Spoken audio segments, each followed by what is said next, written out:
احمد فراز بے حد سادہ زبان و بیان سے دلکشی پیدا کرتے ہیں۔ ان کی غزل دل و دماغ کو چونکا دینے والی کیفیت پیدا کرتی ہے۔ نصابی کلام کے حوالے سے تجزیہ کیجیے۔ احمد فراز کا شمار اردو ادب کے مقبول و معروف شعرائے کرام میں سے ہے۔ ان کا شمار اردو ادب کے نمائندہ شاعروں میں ہوتا ہے۔ احمد فراز نوجوان طبقے میں بہت مشہور ہیں۔ اس کی وجہ یہ ہے کہ ان کا اسلوب بہت سادہ، صاف ستھرا اور پرکشش ہے۔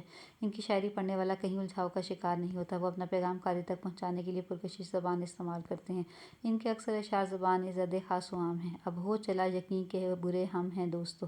ان کے اس اعتراف نے ان کے مخالفین کو سوچنے پر مجبور کر دیا۔ ایک مصرعے میں وہ کہتے ہیں: اپنے سوا ہمارے نہ ہونے کا غم کسے، اپنی تلاش میں تو ہم ہی ہم ہیں دوستو۔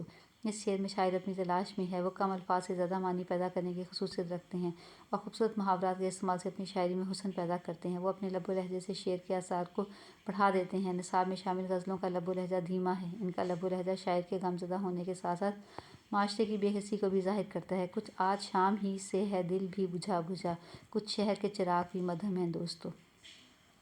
شاعری صفتوں کا ماہرانہ استعمال فراز کی شاعری کا اہم پہلو ہے۔ وہ دوسروں پر تنقید کی بجائے اپنا فرض پورا کرنے کا درس دیتے ہیں۔